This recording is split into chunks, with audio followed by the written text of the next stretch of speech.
Assalamualaikum warahmatullahi wabarakatuh. Perkenalkan, nama saya Seli Yulianti dari kelas B jurusan manajemen. Di sini saya akan menjelaskan materi pertemuan ke-7, yaitu tentang Hayatu fi Zilali Tauhid dengan mata kuliah Pendidikan Agama Islam. Membahas mengenai tauhid, sebagai insan yang memiliki keyakinan atas tauhidullah hanya kepada Tuhan yang satu, maka sudah sepatutnya selain mengetahui, kita juga harus bisa mengamalkan dan mengaplikasikannya dalam kehidupan sehari-hari. Ada 4 pembahasan. Yang pertama, mentauhidkan Allah. Yang kedua, macam-macam tauhid. Yang ketiga, rangkuman kalimat la ilaha illallah. Dan yang keempat, mencapai kehidupan yang baik. Pembahasan pertama yaitu mentauhidkan Allah.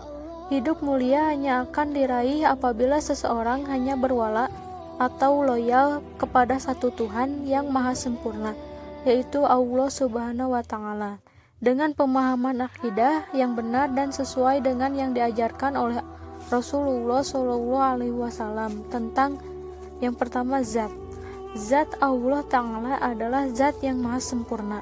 Mengenai hal ini, Allah Ta'ala berfirman dalam Quran surat Al-Ikhlas ayat 1-4. Qul huwallahu ahad, Allahu somad, lam yalid walam yulad, walam yakul lahu kufuwan ahad. Yang artinya, katakanlah Muhammad, dialah Allah yang Maha Esa.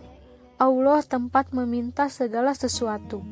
Allah tidak beranak dan tidak pula diperanakan, dan tidak ada sesuatu yang setara dengan Dia. Berikutnya as-sifat atau sifat dan al-asma atau nama-nama Allah Ta'ala adalah sifat dan asma yang maha sempurna. Allah Subhanahu wa Ta'ala berfirman dalam Quran surat Al-A'raf ayat 180 yang artinya, hanya milik Allah asma'ul husna, maka bermohonlah kepadanya dengan menyebut asma'ul husna itu, dan tinggalkanlah orang-orang yang menyimpang dari kebenaran dalam menyebut nama-namanya. Nanti mereka akan mendapat balasan terhadap apa yang telah mereka kerjakan. Yang terakhir adalah af'al atau perbuatan. Allah Ta'ala juga memiliki kesempurnaan dalam al-af'al atau perbuatan. Penciptaan langit, bumi, manusia, malaikat, jin, surga, neraka, dan yang lainnya adalah af'al atau perbuatan Allah Ta'ala. Dan tidak ada siapapun yang dapat menolak ketetapan dan kehendaknya. Masuk dalam pembahasan yang kedua yaitu macam-macam tauhid. Ada 4 macam-macam tauhid. Yang pertama yaitu asma wa sifat, yaitu meyakini bahwa hanya Allah Ta'ala yang memiliki nama-nama dan sifat yang sempurna. Tidak ada yang serupa dengannya sebagaimana yang Dia tetapkan pada dirinya di dalam Al-Quran atau disebutkan dalam hadis Rasulullah SAW sesuai dengan yang layak baginya. Yang kedua rububiyah, yaitu mentauhidkan Allah dalam kejadian-kejadian yang hanya bisa dilakukan oleh Allah. Yang ketiga mulkiyah, yaitu mengesahkan Allah sebagai satu-satunya pemimpin, pelindung, dan berhak menetapkan aturan atau hukum.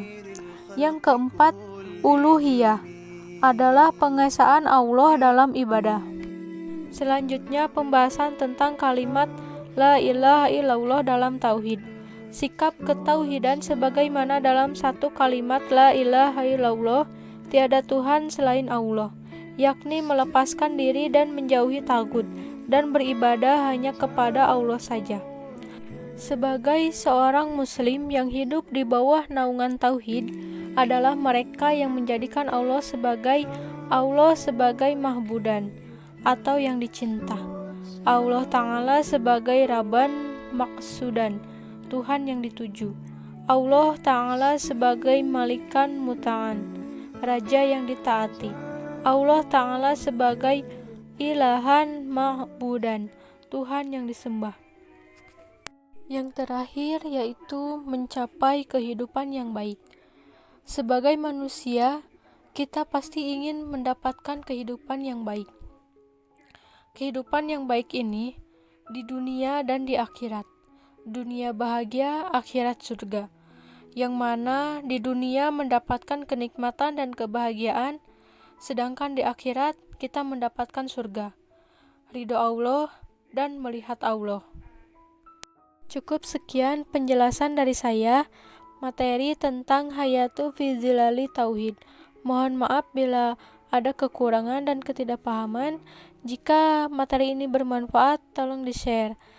Dan jangan lupa klik like and subscribe dan juga lonceng untuk notifikasi tugas saya selanjutnya. Terima kasih. Wassalamualaikum warahmatullahi wabarakatuh.